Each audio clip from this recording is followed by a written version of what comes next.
Bienvenue sur Positive et Ambitieuse, le podcast pour les femmes qui veulent réussir leur vie et se réaliser pleinement. Je m'appelle Audrey Martinez, je suis auteure, entrepreneur et créatrice de contenu.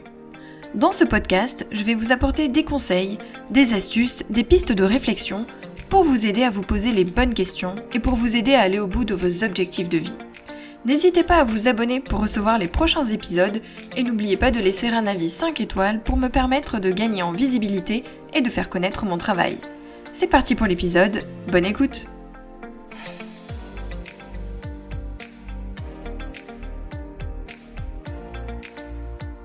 Bonjour à tous, je suis très contente de vous retrouver pour ce nouvel épisode. Aujourd'hui, j'avais envie de vous parler d'un thème qui est de saison, puisque je voulais vous parler des baisses de morale. Alors, est-ce que ça veut dire qu'on n'a pas de baisse de morale le reste de l'année ? Pas du tout, évidemment. On peut avoir des baisses de morale en été, en hiver, en automne ou au printemps, c'est pas le sujet. C'est juste qu'en hiver, il fait gris, il fait froid, on est souvent plus fatigué, on est enrhumé, on a le nez bouché, on tousse. Bref, c'est souvent pendant cette période-là qu'on n'a pas trop le moral, qu'on a tendance à voir un petit peu les choses en noir. Et je me suis dit qu'un petit épisode avec quelques conseils pour lutter contre la baisse de morale, ça pouvait peut-être en intéresser certaines. Donc aujourd'hui, je vais vous donner 5 petits conseils, 5 petites astuces pour vous permettre de surmonter les baisses de morale. Premier conseil, c'est de s'aérer et de sortir. Simplement parce qu'en général, quand on n'a pas le moral, on a une forte tendance à s'enfermer, à rester chez soi. Souvent, limite, on a les cheveux attachés, on se maquille pas, on est en pyjama, ou en survêt, on n'a pas envie de bouger, on n'a pas envie de sortir, on n'a pas envie de voir du monde. Bref, en général, quand on n'a pas le moral, on s'enferme chez soi et on fait la tête, on broie du noir, on attend en général que ça passe. Ça peut prendre 1 heure, ça peut prendre la journée, ça peut prendre 2 jours, ça peut prendre 1 semaine, ça dépend des cas et ça dépend de la raison. Mais en tout cas, à l'inverse, il faut s'aérer. Au contraire, on s'habille, on s'en fiche si on se maquille pas, si on se coiffe pas, après tout, qu'est-ce qu'on s'en fout du regard des autres. On s'habille, on sort, on va au soleil s'il fait soleil ce jour-là, on va se promener en forêt, on va se promener au bord de mer si on préfère. En bref, on essaye de se changer les idées, on essaye de s'aérer l'esprit, et en général, de sortir, ça fait du bien, même si on sort seul évidemment, mais de s'aérer l'esprit, d'aller se promener, d'essayer de penser à autre chose. Quand on revient chez soi, en général, ça va un petit peu mieux et ça a un petit peu un effet thérapeutique. Donc, premier conseil, c'est de s'aérer et de sortir. Deuxième conseil, c'est de prendre du temps pour soi. Et quand je dis prendre du temps pour soi, ça veut dire pour faire quelque chose qui nous plaît ou qui nous fait du bien. Par exemple, on peut se faire un masque de beauté. On peut se faire les ongles si on aime se faire les ongles. On peut, si on aime dessiner, passer une petite heure à dessiner. Regarder un bon film si on avait envie de voir le dernier film qu'on a acheté. En gros, c'est de profiter de ce moment, en quelque sorte, de baisse de morale pour faire quelque chose qui nous fait du bien et qui va nous aider à nous sentir mieux avec nous-mêmes, au lieu de broyer du noir et d'attendre que ça passe. Ça permet du coup de relâcher la pression, d'être détendu, de se faire plaisir. On peut très bien aussi aller chez le coiffeur, aller faire du shopping, s'acheter quelque chose qui nous faisait envie, s'acheter une nouvelle fringue. En bref, c'est faire un petit quelque chose, même si c'est tout petit, on n'a pas besoin de faire une activité énorme, on n'a pas besoin de dépenser une fortune. Par exemple, prendre un bon bain, faire du sport si on aime faire du sport. Voilà, faire une petite activité pour soi, pour se faire plaisir, pour prendre soin de soi.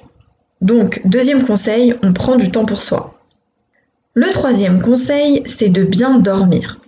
On ne le dira jamais assez, le sommeil, c'est essentiel. Il faut bien dormir et il faut dormir suffisamment. Ça veut dire qu'on doit dormir un nombre d'heures qui nous convient, parce que chacun n'a pas besoin du même nombre d'heures. Certaines personnes vont être en forme au bout de 4 heures, d'autres 6 heures, d'autres 9 heures, ça dépend vraiment des gens. Et puis, il faut avoir un bon sommeil. C'est-à-dire que ça ne suffit pas d'aller se coucher. Si on se réveille toutes les 10 minutes, toutes les demi-heures, si on bouge beaucoup pendant la nuit, si on n'arrive pas à dormir, forcément, on va pas être reposé. Donc il faut vraiment bien se reposer. Il faut mettre des choses en place pour bien dormir. Je ferai un épisode de podcast d'ailleurs à ce sujet parce que je trouve que c'est vraiment extrêmement important, le sommeil. Si jamais on dort pas très bien, on s'octroie une petite sieste. 10 minutes, 20 minutes, 30 minutes, c'est pas du temps perdu, puisque c'est du temps pour se sentir mieux. Parce que ça va permettre de se reposer, ça va permettre d'aller mieux ensuite, et c'est prendre soin de soi. Donc, on se repose, on dort bien et on dort suffisamment. 4e conseil, c'est de s'éloigner des réseaux sociaux, voire des écrans. Pourquoi ? Parce que, alors déjà on le sait, on est une génération où on est plutôt addict aux réseaux sociaux, on va voir son téléphone parfois pour regarder autre chose, on voit une notification Instagram, on va sur Instagram, on regarde ses notifications, on va sur les stories, on scrolle toutes les stories, on continue, puis alors c'est illimité donc on s'arrête jamais. On va ensuite sur Facebook et puis sur Pinterest et puis il y a plein d'épingles. Bref, c'est un cercle vicieux, on ne s'en sort jamais et d'être tout le temps sur son écran, sur son téléphone, sur son ordinateur, sur ses réseaux sociaux, c'est pas bon. C'est pas bon pour soi, c'est pas bon pour son cerveau. Il faut au contraire le mettre en pause de temps en temps, s'éloigner des écrans, pour ses yeux aussi, c'est important. Donc on essaye plutôt de couper les réseaux, de couper les écrans, d'autant plus si on n'a pas le moral, parce que en voyant les activités des autres, les photos, les stories, etc., on risque de se sentir encore plus mal. Il y a des choses toxiques, il y a des choses néfastes aussi sur les réseaux, il faut savoir s'en protéger.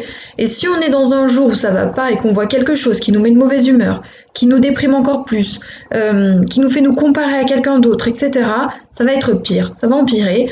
Donc il vaut mieux s'éloigner des réseaux quand on n'a pas le moral, s'éloigner de son écran, au contraire on met le téléphone d'un côté, on met son ordi de l'autre et on fait autre chose. Comme je l'ai dit tout à l'heure, on s'aère, on fait une activité. On peut faire une activité manuelle, on peut faire de la peinture, on peut faire du dessin, on peut faire du coloriage, on peut faire un jeu de société si on est avec quelqu'un. Vraiment, on s'occupe autrement, mais on s'éloigne un petit peu des réseaux. Et d'ailleurs, il est même conseillé tous les jours de faire des pauses et de ne pas toucher son téléphone pendant au moins 1 heure, 2 heures par jour. C'est-à-dire de vraiment prendre des moments tous les jours, même en dehors des baisses de morale, pour s'éloigner des réseaux sociaux et des écrans. 5e et dernier conseil, c'est d'écrire. Alors, vous prêchez une convaincue parce que je suis auteur, donc forcément l'écriture, ça me connaît un petit peu. Mais quand je dis écrire, je ne vous dis pas d'écrire un livre. Alors, si vous en avez envie, allez-y, foncez, c'est pas la question. Mais quand je dis écrire, c'est plutôt dans le sens extérioriser ce qu'on ressent ce jour-là, à ce moment-là. Ça fait du bien de coucher les mots sur le papier. Ça fait du bien d'écrire ce qu'on ressent. Ça fait du bien d'écrire pourquoi ça ne va pas. C'est comme si on prenait ce qu'il y avait à l'intérieur de nous et qu'on le sortait de nous pour aller mieux. Donc c'est thérapeutique. L'écriture a vraiment un aspect thérapeutique et peut vraiment nous faire du bien. Ça peut être sur une feuille volante, ça peut être sur un carnet spécial, ça peut être dans un journal si vous tenez un journal. Vous pouvez raconter votre journée, vous pouvez raconter votre semaine, vous pouvez écrire seulement 2 mots, vous pouvez écrire quelques phrases pour expliquer ce qui ne va pas aujourd'hui. C'est à vous de voir, on s'en fiche un petit peu. C'est pas la quantité qui va compter, c'est plutôt de sortir ce que vous avez en vous, de le coucher sur le papier et d'essayer en fait du coup de surmonter tout ça grâce à l'écriture. D'ailleurs, en développement personnel, il est conseillé d'écrire, que ce soit de tenir un journal, d'écrire ses réussites, d'écrire ses gratitudes. Il y a toujours des exercices que l'on peut faire et il est vraiment conseillé d'écrire. Et pour que ça ait encore une symbolique encore plus forte, vous pouvez écrire ce qui ne va pas sur un papier et le déchirer ou le brûler. Alors, brûler c'est encore mieux, mais alors faites attention si vous êtes en appartement ou si vous êtes en train de vous balader dans une forêt, on prend ses précautions, mais ça a un aspect encore plus thérapeutique, c'est totalement symbolique d'avoir écrit sur un papier ce qui ne va pas et ensuite de le déchirer, de le broyer en 1000 morceaux comme si on s'en débarrassait. Donc, mon 5e conseil, c'est d'écrire. En conclusion, sachez qu'avoir des baisses de morale, c'est normal. Qui n'en a pas, franchement? On a tous des jours où ça va pas. On a tous des jours où on broie du noir, on a tous des moments où on a l'impression que tout ce qu'on fait, c'est de la merde, qu'on a l'impression qu'on n'avance pas, on a l'impression que rien ne va. C'est normal, je veux dire, on est humaine. Donc, il faut pas s'inquiéter. Il faut s'inquiéter si ça perdure parce que, évidemment, on peut être dans des cas plus graves, par exemple de dépression. Mais des baisses de morale comme ça, de temps en temps, on en a toutes. Donc, il faut se dire, bon aujourd'hui, ça va pas. Aujourd'hui, je broie du noir. Aujourd'hui, je vois tout en noir. Je me sens cracra, je me sens trop grosse, j'ai l'impression que rien ne marche. Mais aujourd'hui, du coup, je vais prendre un bain.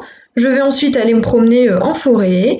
Je vais en profiter à ce moment-là pour écrire ce qui ne va pas sur un papier. Et puis, quand je rentrerai, je me ferai une petite manucure. Par exemple. Hein. Donc, octroyez-vous une journée cocooning ou au moins une activité, si vous ne pouvez pas faire une journée entière, pour vous permettre de vous sentir mieux. Donc, ne vous inquiétez pas si vous avez des baisses de morale. C'est normal. On ne dramatise pas la situation. On ne s'en veut pas non plus, on culpabilise pas, parce que souvent on vous dit « Oh mais là, mais toi t'as tout pour être heureuse, t'as tout pour aller bien, t'as pas de raison d'aller mal aujourd'hui. » Bah si, on a aussi le droit d'avoir des jours où ça va pas.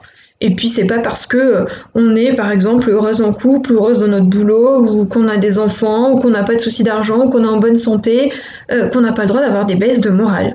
C'est faux. Donc on culpabilise pas, on accepte. Voilà, c'est vrai, aujourd'hui j'ai pas le moral, et on s'octroie du temps. Donc je vous rappelle les 5 conseils. Premier conseil, on s'aère, on sort. Deuxième conseil, on prend du temps pour soi.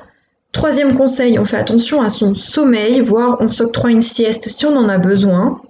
Quatrième conseil, on s'éloigne des réseaux sociaux et des écrans. Et cinquième conseil, on écrit. J'espère que cet épisode vous sera utile. N'hésitez pas à partager dans les commentaires ou sur mes réseaux sociaux vos astuces peut-être pour lutter contre les baisses de morale et pour aller mieux. N'hésitez pas à vous abonner au podcast sur votre plateforme d'écoute préférée et puis on se retrouve mercredi prochain pour un nouvel épisode. À plus!